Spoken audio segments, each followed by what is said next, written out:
Hi, I'm Tara Lyons of Team TaraLyons with Royal LePage, and I am absolutely thrilled today to have our guests, whom are going to introduce themselves in a minute.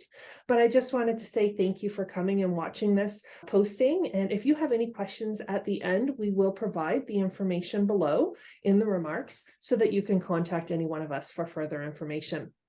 So take it away. Please introduce yourselves, what your roles are, and the name of the organization that we're going to be talking to. Hi, I'm Sara Behring.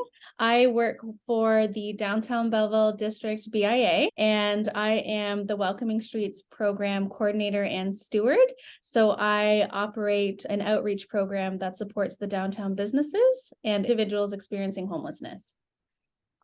Hi, I am Danielle Hanoman. I am the Executive Director for the Downtown Belleville District BIA.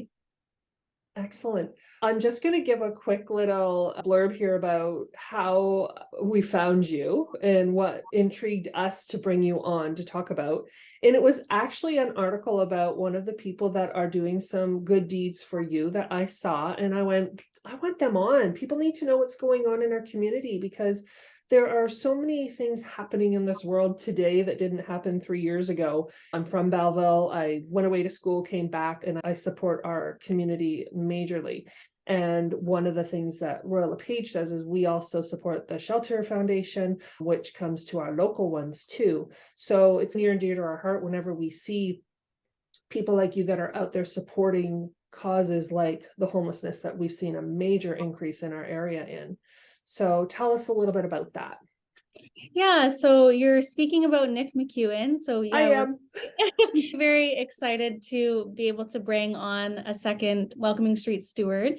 So this program is actually modeled after Guelph Welcoming Streets, which was established in 2018. So Welcoming Streets in Belleville has been operating since June of 2021. And it was operating up until about a month and a half with just myself, just one person, which is definitely a lot and not sustainable. So we have been successful in securing funding through the city of Belleville to bring on a second person and operate through 2023. So that's why we have Nick now. And because we support the business community as well, we knew that we needed some additional support outside of the hours that I work, which is Monday to Friday, 8:30 to 4:30. So we brought Nick on to work Saturdays, and we're just on the street being as proactive as we can to connect with people. So I'm wearing a bright orange shirt today. Nick wears a bright orange sweater or a bright yellow jacket. So we intentionally try to stand out when we're downtown on the street so that people know that we're around to help with whatever they may need. We're reducing calls to our local police unit with situations that don't require police presence. So perhaps someone is downtown just trying to get out of the elements that doesn't require police presence to respond to something like that. So Nick and I show up in a helping role, and we use it as the opportunity to connect people to services at the same time. So we're quite busy. We're out on the street a lot. Yes, that's pretty operating the program behind the scenes as well. So it is busy. Yeah, so that's pretty amazing because it's a different approach when you have somebody who's coming in and not dressed in uniform, as much as we absolutely love and support our police services and all of our response teams. It's just a different approach, I think, especially when you're in a vulnerable position, being homeless and already having fear and concern and everything else that goes along with that. So it's a softer approach, right? Absolutely. It's very empathetic in the approach that we have, very therapeutic. Our success is based off of those strong, trusting relationships that we make with people. And that's so important to the work that we do. So when we're out there, we're really trying to get to know people and understand what their lived and living experience is and just really see what we can do to help. So you're right. It's definitely just a different approach. And we're very proud of what the program's become over the past almost 2 years now. Yeah.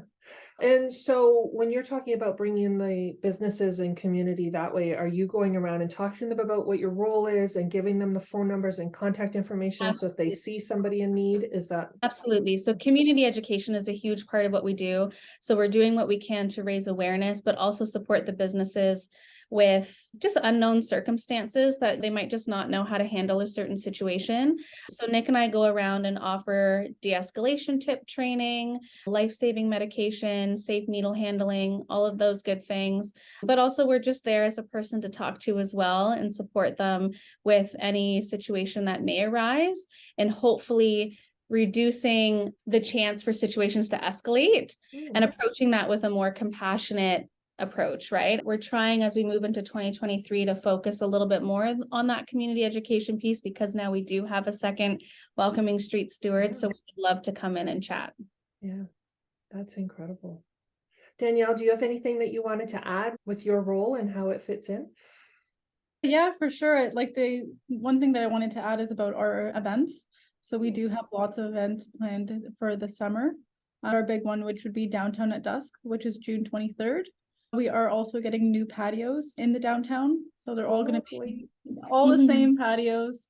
Everything is going to be standardized and looking beautiful, and new plants and planters in the downtown. So come check it out this summer because it's going to be beautiful. And if you haven't been to the dusk party, it's pretty incredible. All the stores and restaurants and everybody come out and support it. I love it when our downtown closes down and we have a street party and you're able to support the downtown businesses and you get the whole community involved. I didn't make it to the last one, but the one prior to that, it was shoulder to shoulder. Exactly, for sure. And yeah, there's going to be new patios and more flowers. More planters and some more street closures, hopefully, as well. Is there anything else that you wanted to add? I'm glad that we've had the opportunity to chat. I'm sure that we're going to talk soon, because Nick and I would love to come in and chat with the rest of the team and dive more into what Welcoming Streets is and how we can support. If anyone's interested in learning more about the BIA or Welcoming Streets, they can visit our Downtown Belleville website at downtownbelleville.ca. And if you're looking for Welcoming Streets specific, it's downtownbelleville.ca/welcoming streets. And we just have some additional resources there. We have some community postcards that we can hand out to people in need. We have business postcards as well that we can give to businesses to know when they can contact Welcoming Streets for support. So there's a lot of really great resources on there. And of course, all of our events are on there as well. That's excellent. Thank you so much, Sara and Danielle. I really appreciate you coming on and having this conversation with us. And hopefully this can go out and reach people that can use you. And we appreciate everything that you've done. Thank you. Thank you.